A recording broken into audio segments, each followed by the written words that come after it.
제일 처음에 성전, 성소, 교회는 에덴이죠. 그것의 회복을 위하여 하나님이 모세를 통하여서 장막을 짓게 하시고 그 장막이 메시아 예수 그리스도로 말미암아 회복된 성소가 되고 회복된 성소가 되었을 때에 그 성전은 어떠하다 하는 것을 분명하게 이 본문에 계시하고 계신데 그냥 읽으면 전혀 보이지도 않고 알 수도 없어요. 설명을 해드릴게요. 오늘 주제의 가장 중심이 되는 포인트는 제가 5절에 맞췄어요. 그 위에 속죄소를 덮는 영광의 그룹들, 그 그룹들이 있으니 이것들에 관하여는 이제 낱낱이 말할 수 없노라. 왜 히브리서 기자가 이 천사들을 낱낱이 밝히 말하지 않았는가? 이것은 지금 히브리서 기자가 이해할 수도 없고 듣는 사람이 읽는 사람이 영광의 그룹들, 영광의 천사들에 대하여 말한다 할지라도 이해할 수 없고 또 이 영광의 그룹들에 대하여 초점을 맞춰서 많은 말을 하게 되면 본문이 가리키고 있는 대제사장 되시는 예수 그리스도에게서 초점이 흔들려 천사들에게로 갈까 싶어서 지금 굉장히 히브리서 기자가 절제하면서 쓴 거예요. 첫 언약에도 섬기는 예법과 세상에 속한 성소가 있더니 히브리서 기자는 신약의 말씀을 쓴 기자입니다. 첫 언약, 이것은 구약을 말하는 거예요. 구약의 제사, 구약의 처소, 구약의 장막, 거기에도 섬기는 예법이 있고 세상에 속한 성소가 있더라. 첫 언약은 세상에 속한 성소인 거예요. 예비한 첫 장막이 있고 그 안에 등잔대와 상과 진설병이 있으니 이것은 성소라고 일컫는다. 그리고 둘째 휘장 뒤에 있는 장막을 지성소라 부른다. 이 지성소에는 금향로와 사면을 금으로 싼 언약궤가 있다. 그 안에 만나를 담은 금 항아리가 있고 아론의 쌍난 지팡이가 있고 언약의 돌판이 있다. 이 언약궤가 지성소에 있다는 거예요. 두 번째 휘장 뒤에 있는 거예요. 언약궤 위에 뚜껑이 있어요. 그거를 속죄소라고 말하는 거예요. 그 속죄소 위에는 마주보고 큰 날개로 얼굴을 가리고 있는 영광의 그룹들이 있어요.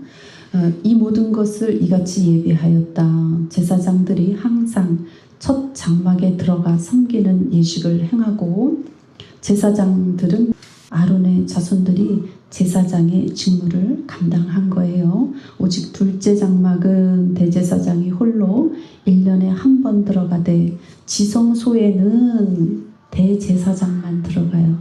1년에 한 번 대속죄일에 들어가는 거예요. 자기와 백성의 허물을 위하여 드리는 피 없이는 아니하나니. 예수 그리스도 메시아 그분은 하나님이시기 때문에 죄가 없으셔요. 대제사장으로 오신 왕으로 오신 메시아 그리스도 예수는 인자로 몸을 입고 오셨지만 그 어떤 죄도 없으셔요. 그러나 대제사장으로 삼은 그 아론의 혈통일지라도 사람은 죄가 있단 말이에요. 대제사장으로 사명을 받아서 임명을 받아서 소명을 받아서 일하고 있지만 사람이란 말이에요. 그게 죄가 있어요. 그러니까 먼저 1년에 한 번 들어가서 제사 드릴 때 자기 죄에 대한 제사를 먼저 드려야 돼. 그리고 나서 백성의 허물을 위해서 제사를 드리는 거예요. 그런데 누구 피로 제사를 드리냐? 짐승의 피로 제사 드리는 거예요.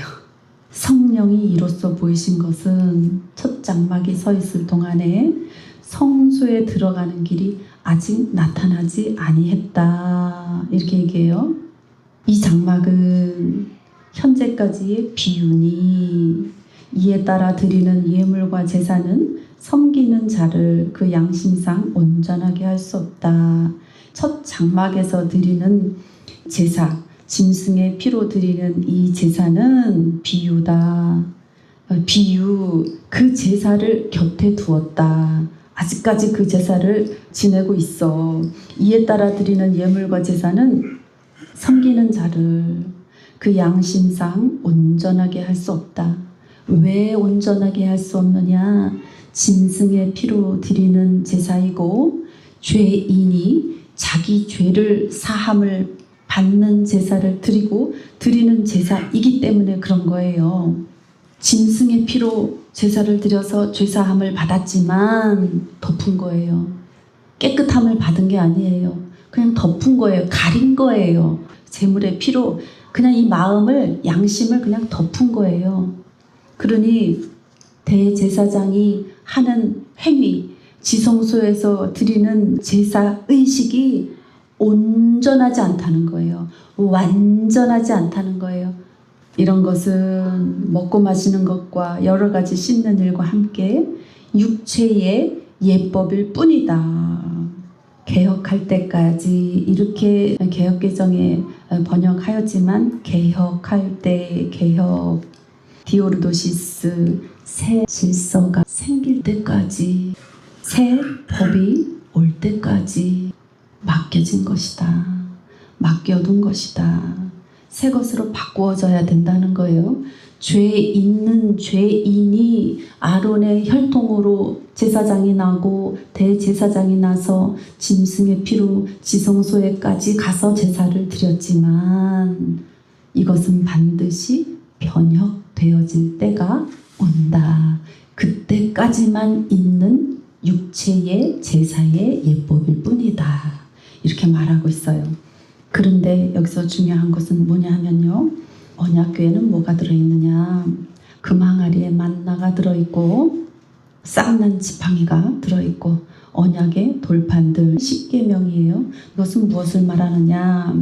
10절에 개혁할 때까지 맡겨둔 것, 새 질서가 온다. 새로운 예법이 온다. 새로운 성전이 지어진다. 이때까지만 있는 거예요. 그 새로운 질서, 새로운 성전의 내용이 무엇인지에 대한 비유예요. 10계명, 언약의 돌판. 이것은 하나님이 구약의 수많은 선지자들을 통하여서 어떤 약속을 하셨습니까? 너희 마음에 내 말을 새겨주겠다. 너희 생각에 내 말을 새겨주겠다. 하나님이 마음에 보좌 삼아서 살겠다는 거예요. 양심상 온전한 지금 상태가 아닌데 개혁의 때에 새 질서가 오실 때에 새 성전이 될 때에는 마음판에 양심이 깨끗하여지고 죽은 행실이 아니라 생명의 행위를 할 수 있는 그 상태가 되는 그 비유가 뭐냐. 언약궤 안에 돌판, 말씀을 너희 마음판 안에 새겨줄 거야. 그 약속이 이루어지는 날인 거예요. 만나 항아리, 광야에서 이스라엘 백성을 먹여 살린 것은 만나예요. 하늘에서 내려온 만나예요. 그러나 개혁할 때, 변혁할 때, 새 질서로 성전이 세워질 때는 뭐냐? 산떡이신 예수 그리스도가 우리의 먹을 양식이 되어서 함께 살아버리는 거예요. 쌍난 지팡이는 무엇을 비유하느냐? 수많은 사람들이 아론을 보면서 이야기합니다. 너희만 제사장이냐? 너희만 하나님의 말씀을 받느냐? 너희만 하나님을 아느냐? 우리도 하나님의 백성이고 우리도 하나님을 알고 우리도 응답받는다 라는 그런 이스라엘 백성 가운데에 전쟁이 났을 때, 싸움이 났을 때 하나님이 누구 편을 들어주십니까? 12지파 다 모여 지팡이 다 가지고 와. 그랬을 때 하나님께서 그 아론의 손을 들어주시는 거예요. 아론의 지팡이에서 싹이 나고 하룻밤 사이에 꽃이 피고 하룻밤 사이에 열매를 맺게 하는 그런 역사를 아론의 지팡이에서만 일으키시고 이제 다시는 그와 같은 일들로 언쟁하고 싸우는 일이 없도록 본을 보여주신 거예요. 아주 손을 확실하게 들어주신 거예요. 아론의 쌍난 지팡이는 무엇을 예시하느냐? 지팡이는 대제사장의 것입니다. 신분의 상징이에요. 그러나 메시아 인자로 오시는 예수 그리스도 그분은 대제사장이신 거예요. 그래서 이 언약궤 안에 들어있는 금 항아리의 만나와 아론의 쌍난 지팡이와 언약의 돌파는 하나님께서 양심을 온전하게 하는 자들로 예비한 첫 장막, 변혁되어져야 될 장막이 아닌 완벽한 성소로 마음 안에 보좌 삼으셔서 오셔서 좌정하셔서 생명의 삶을 살게 하실 때에는 언약궤 안에 있는 이러한 상징물들이 실제화돼 버린다는 거예요. 실제로 이제는 개혁이 되는 거예요. 구약의 짐승의 피로 드리는 온전하게 할 수 없는 예법이 아니라 살아계신 예수 그리스도 십자가의 보혈의 피, 하나님의 피가 단번에 끝내버리시는 거예요. 그래서 우리가 성전될 수 있는 거예요. 언약궤가 구약에서 운반되어질 때에 손만 갖다 대도 다 죽었어요. 죄인이 하나님을 만지면 죽는 거예요. 그래서 모세가 하나님 앞에 나아갈 때도 거리를 두잖아요.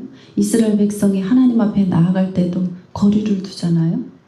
그런데 신약에 하나님은 우리 마음의 말씀으로 좌정하시고 생명의 산떡으로 말씀을 먹을 때 좌정하시고 대제사장의 능력과 힘으로 우리 심령 안에 와서 살아버리시는 거예요. 그것은 뭐냐? 이제는 더 이상 죄와는 상관없는 사람이 돼버리는 거예요. 신약의 아들들, 왕같은 제사장, 너희가 성전인 것을 알지 못하느냐, 이렇게 말씀하셨을 때의 아들들의 신분은 땅에 있는 것이 아니에요. 더 이상 땅의 사람이 아닌 거예요. 그 신분은 하늘에 있는 거예요. 하나님의 아들들은 이제 대제사장 되신 하나님과 하나 되어서 왕 노릇하는 거예요. 이 양심을 온전하게 하신다라는 것은 뭐냐면요, 하나님께서 맡겨주시는 사명과 소명, 제사장의 직분을 감당하여 행할 때에 온전하게 행할 수 있는 능력이 그냥 생긴다는 거예요. 그것이 언제 생기느냐? 언약궤가 들어오시는 때는 언제이냐? 산상수훈에서 예수님이 말씀하시잖아요. 이 십자가를 바라보고 믿는 자마다, 부활을 믿는 자마다 내가 보좌 삼고 가서 앉겠다. 죄인에게 왜 오셔서 앉아버리시는 거예요? 양과 염소를 갈라내기 시작하시는 거예요. 심판하기 시작한다. 분리한다. 갈라낸다. 나눈다.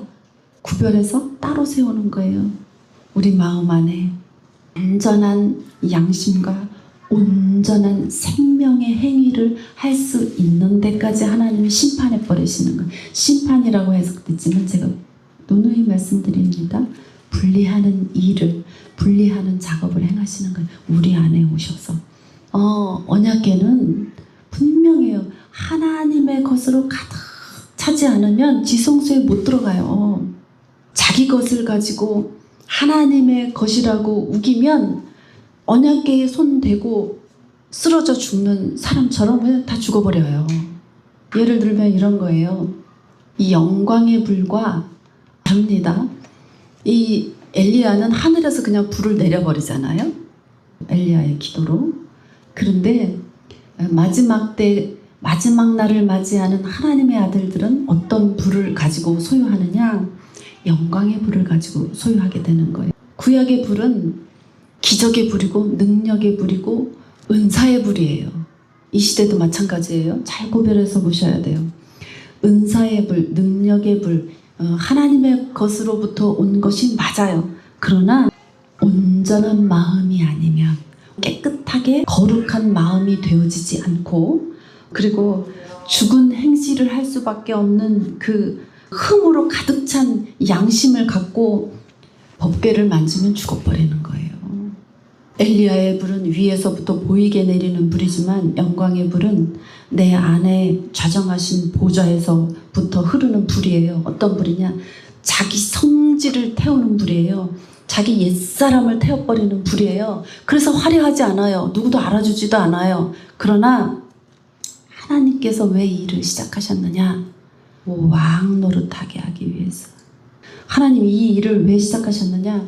아들들에게 그 나라를 물려주기 위해서, 언약을 성취해버리기 위해서, 말하는 대로 되어지는 축복을 주시기 위해서 온전한 양심이 소유되고 거룩하여진 자에게는 생명의 행실이 나오는 거예요. 하나님이 그 자를 어떻게 축복하시느냐? 아브라함의 축복을 주셔서 축복하시는 거예요. 아브라함이 어떤 축복 받았는데요? 너를 저주하는 자 내가 저주할게. 너를 축복하는 자 내가 축복할게. 천하 만민이 너를 통하여서 너를 말미암아서 복을 받게 하리라. 이렇게 말씀하시는 거예요. 그게 누구에게 이루어지느냐?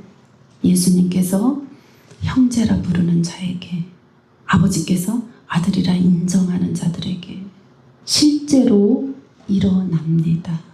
그런데 우리나라 사람들은요, 이방인이에요. 이스라엘 백성이 아닙니다. 그럼에도 불구하고 어떤 힘과 능력과 은사를, 기적을 조금 맛보면 다 됐다고 생각합니다. 그런 자들이 지금 이 언약궤, 법궤 만지면 그냥 죽어버립니다. 더러운 양심으로 어떻게 법궤를 만지고 살아남습니까? 죽은 행실을 하는 자들이 어떻게 법궤를 만지고 살아남느냔 말이에요.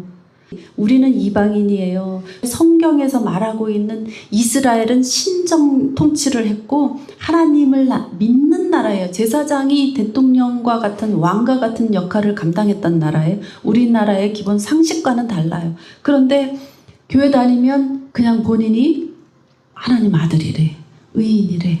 그리고 은사 조금, 방언 조금 하고, 통변 조금 하고, 능력 좀 체험하면 본인이 성전이래. 그렇지 않습니다. 다 죽어버려요. 어떻게 죽느냐? 마태복음에서의 좀이 먹어서 죽고요. 동록이 먹어서 죽고요. 도둑 맞아서 구멍 뚫려서 죽습니다. 능력으로 들어가는 나라가 아니에요. 하나님의 나라의 마지막 때에 인생을 사는, 육체의 삶을 사는 내 속에 있는 모든 더러움이 영광의 불로 다 태워지는 거예요. 하나님 말씀이 우리를 성소 삼으시고 우리 마음 판에 말씀을 새기시고 흠없고 죄 없고 티 없는 분이 오셔서 성전 삼아 사시고 산떡이 되셔서 사시는 하나님과 어린 양이 가득한 땅, 새 예루살렘 성이 되는 거예요. 그러면 그 성은 하늘로부터 문이 열어져서 생명수 강이 흘러넘치고 그 예루살렘 성전에 거하는 자들이 생명나무가 돼버리는 거예요. 만국을 치료하는 약재료를 내고 그 생명의 행실로 말미암아 생명의 열매를 맺는 그런 수준의 상태의 나라와 의가 이루어져 버리는 거예요. 왜 속죄소 뚜껑 위에 영광의 그룹들이 지키고 섰을까요? 자격이 안 되는 사람들 목숨을 보호하기 위해서 있는 거예요.